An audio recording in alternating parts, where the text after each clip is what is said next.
దోస్తులు అందరికీ నమస్తే. ఇక నేను మళ్ళీ వచ్చిన. ఇక మనం పార్ట్ 3కి పోతే ఆ రోజు కాలేజీలోకి వెళ్ళి చుట్టూ అయిపోయింది. అందరు రోడ్లు కలవేళ్ళు, నేను సాయిగాడే మిగిలిన రోడ్డు మీదయ్యా. అరే మామ, నీ దగ్గర ఏమన్నా పైసలు ఉన్నాయారా? ఎందుకురా? ఆకలి అవుతుందిరా, బేకరీ పోయి ఏమన్నా తిందాంరా. అది నా దగ్గర ఎక్కడిరా పైసలు? నేనే నిన్ను అడుక్కుంటా అవసరం ఉంటే. నా దగ్గర ఎక్కడి చెప్పు. ఇప్పుడు ఎట్లారా మరి? అరే మామ, ఒక పని చేద్దాంరా. ఏంట్రా? నిమిత ఇక్కడనే ఉందిరా, పోయి అడుగుదాం, ఇస్తుందచ్చో. అరే, ఆ మెటల్లో అడుగుతావారా? దాని గురించి తెలిసే కదా నీకు. దాన్ని చెల్లమంటే యాలురా, అది ఎక్కిపోయేమని వేస్తుంది. మనం అడిగితే పైసలు కూడా ఇస్తుంది. సరే అయితే మరి నడు అడుగుదాం. ఏంటి ఇలా వచ్చారు? చెల్లెమ్మ, నీతో కొంచెం పని పడింది. ఏంటి కొంపదీసి నాకు లైన్ వేస్తున్నారా ఏమి? నీకు లైన్ వేస్తే నిన్ను చెల్లెమ్మ అని ఎందుకు పిలుస్తాం చెల్లెమ్మ? అయితే ఏం పని మరి? ఏం లేదు, మాకేమో ఆకలి అవుతుంది, తిందామంటే ఏం లేదు. నువ్వే కొంచెం ఏమైనా ఇస్తావేమో అని వచ్చినాం. ఆ, నేను ఏమి ఇవ్వాలా? మీరేం అడుగుతున్నారు? మీరేం తింటారు? అరే, నీకేం అడగరా? రావురా, నేను అడుగుతా చెప్పదాకుండా. అరే, ఏం అడుగుతారా ఇంతకు మీరు? చెల్లమ్మ, నువ్వు భయపడకు. నువ్వు అనుకునేదేం కాదు. మాకు కొన్ని పైసలు అవసరం పడ్డది అంతే, అవి అడుగుతున్నాం పైసలు. ఓ, మీరు అప్పటి నుంచి అడిగేది పైసలా? మరి నువ్వేమనుకున్నావు చెల్లెమ్మా? నేను కూడా పైసలే అనుకున్నా.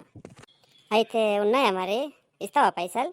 సరే తీసుకోండి, కానీ మళ్ళీ రేపు రిటర్న్ ఇచ్చేయాలా? అబ్బా చెల్లెమ్మా, నువ్వు నిజంగానే చాలా మంచిదానివి తెలుసా. నాకు పొగడతలద్దు, టైంకు పైసలు ఇస్తే చాలు. చెల్లమ్మ ఎంత మంచిదిరా, పొగడతలు కూడా నచ్చేయట. సరే చెల్లమ్మ, మరి మేము వెళ్తున్నాం మరి బేకరీకి తిందలిగి. ఏంటి మీరు బేకరీకి వెళ్తుందా? ఆవ్. అబ్బా అన్నయ్య, నేను కూడా వస్తా కదా మీతోని. నా ఒక్కని ఇక్కడ బోర్ వస్తున్నది. ఓ లేరు, మా ఫ్రెండ్స్ అందరూ వెళ్ళిపోయిండ్రు. నన్ను కూడా తొలకపోండి కదా బేకరీకి. తొలకపోదాం అవరా? రాని మామ, అది వచ్చిందనుకో, దాంతోనే కట్టిపిద్దాం మనం బిల్లు. ఆవురా, నిజమేరా బయ్. అయ్యో చెల్లమ్మ, నువ్వు రాంగద్దంటమా? దా పోదాం. థ్యాంక్ యూ అన్నయ్య. అవును, మీరు ఇంకా ఇంటికి పోక ఇక్కడేం చేస్తున్నారు? ఇక్కడ వచ్చే పోయే అమ్మాయిలకు లైన్ వేసుకుంటా తిరుగుతున్నాం అని అనుకుంటున్నావు కదా, కానీ కాదు, టైంపాస్ కోసం ఆగినాం అంతే. అప్పుడే సాయిగాడు ఆకలి అవుతుంది అన్నాడు. మా దగ్గర ఏమో పైసలు లేవు, ఏం చేయాలో తెలియలేదు.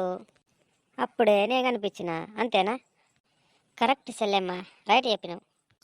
చెల్లెమ్మా, నిన్న ఒక విషయం అడుగుతా, తప్పు అనుకోవు కదా? ఏంటి అన్నయ్య?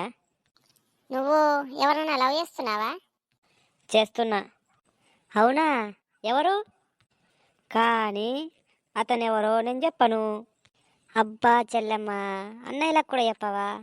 ప్లీజ్ చెప్పు కదా. మీకు చెప్తే మీరు అందరికీ చెప్తారు, నేను చెప్పా. ఒట్టు చెల్లెమ్మా, మేమెవరికి చెప్పాం. నువ్వు చెప్తే నిన్ను నీ లవర్ని ఇద్దరిని మేము కలుపుతాం. నిజంగానా అన్నయ్య? నీ మీద ఒట్టు చెల్లెమ్మా. అయితే చెప్తా మరి. ఆ, చెప్పు. అతను ఎవరంటే, హా, ఎవరు? అతను ఏమి అతను అతను అని ఊరిస్తున్నావు, తొందరగా చెప్పు. అతను ఎవరో కాదు, మీ ఫ్రెండ్ మహేష్. ఏంటి మహేషా? మహేశా? అవును అన్నయ్య. చెల్లమ్మ, ఇక ఈ విషయం నువ్వు మర్చిపో. మీ ఇద్దరిని కలిపే బాధ్యత మాది. ఇప్పటి నుండి వాడే నీ వెనక పడేలా చేస్తాం, ఇక వాడి గురించి నువ్వు మర్చిపో. థ్యాంక్ యూ అన్నయ్య. ఎందుకనే నాకు చిగ్గొస్తుంది, నేను వెళ్తున్నా, బాయ్. అదేంట్రా మామ, బిల్ దాంతో గడిపిద్దామంటే అది ఇలా వెళ్ళిపోయింది. పోతే పోనీ మామ, అది ఇచ్చిన పైసలు ఉన్నాయి కదా, దా మనం వెళ్దాం. ఇక ఈరోజు ఇట్లా గడిచిపోయింది. తర్వాత రోజు పొద్దున పెద్ద గమ్మత్ అయింది. అదేమో మీరయ్యుడు.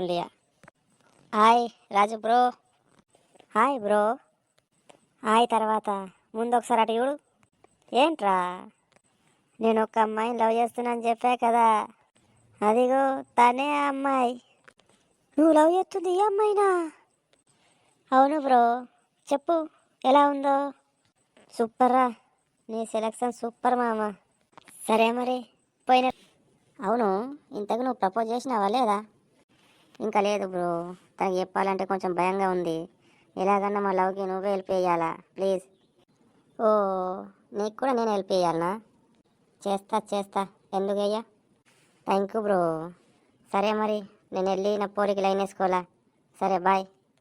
ఓరి అబ్బా, ఈ మహేష్ గాడు అపూర్వని లవ్ చేస్తున్నాడు, ఈ సాయి గాడు కూడా ఆ అపూర్వని లవ్ చేస్తున్నాడు, ఆ నిమితనేమో ఈ మహేష్ గారిని లవ్ చేస్తుంది. ఇంత పెద్ద కాలేజీలో వీళ్ళకి లవ్ చేయడానికి ఒకే అమ్మాయి దొరికిందా? ఆ నిమితకేమో 2 మంది బాయ్స్ ఉన్నాగా ఆ మహేష్ గాడే దొరికిందా లవ్ చేయడానికి? చీని ఇలా లవ్ ఏమో కానీ నా దిమాగ్ ఖరాబ్ అవుతుంది, నాకేం అర్థం కాకట్లే. రాజు అన్నయ్య, హాయ్. ఓరి అబ్బా, మెంటల్ వచ్చిందిగా. హాయ్. ఏంటి, నేను పైసలు ఇవ్వమంటావా? పైసల కోసం నేను రాలేదు. నువ్వు ఇప్పుడు మహేష్తో మాట్లాడావు కదా, నేను చూసా. నువ్వు మహేష్తో నా గురించి మాట్లాడావు కదా. నీ గురించి కాదే పిచ్చిదానా, అసలు నిజం తెలిస్తే నువ్వు చచ్చిపోతావు. ఏంటి అన్నయ్య, నీలో నువ్వే మాట్లాడుకుంటున్నావు? ఏం లేదు, మహేష్తో నీ గురించి మాట్లాడాను అంటున్నా. నిజమా? అయితే సరే మరి, వెళ్ళి నేను మహేష్కి ప్రపోజ్ చేస్తా. ఇప్పుడొద్దు, నేను చెప్పినప్పుడే మాట్లాడు. అసలు నేను చెప్పే వరకు మహేష్తో మాట కూడా మాట్లాడకు. ఎందుకన్నయ్యా? మహేష్ నేను లవ్ చేయాలా వద్దా? చెయ్యాలి. అయితే నేను చెప్పినట్టు చెయ్యి.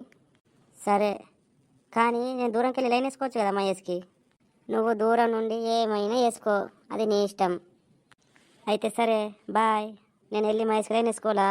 బాయ్. వీళ్ళేమరా నా వెనబడబడ్డారు, వీళ్ళతో నాకు నెత్తి నొప్పి ఉన్నదేమ్రా. వీళ్ళ లవ్ స్టోరీ ఏమో కానీ నాకే నెత్తి నొప్పి ఉన్నది పో. ఇక వీళ్ళ లవ్ స్టోరీ గిట్లున్నది. ఇక పార్ట్ 4 రేపు మళ్ళీ వస్తా. అప్పటిదాకా మంచిగా నచ్చితే సబ్స్క్రైబ్ చేసుకోండి, లైక్ చేయండి, కామెంట్ చేయండి. మీ లైఫ్లో జరిగిన కాలేజీ లవ్ స్టోరీలు ఏమైనా ఉంటే నా కామెంట్లో కామెంట్ చేయండి. బాయ్.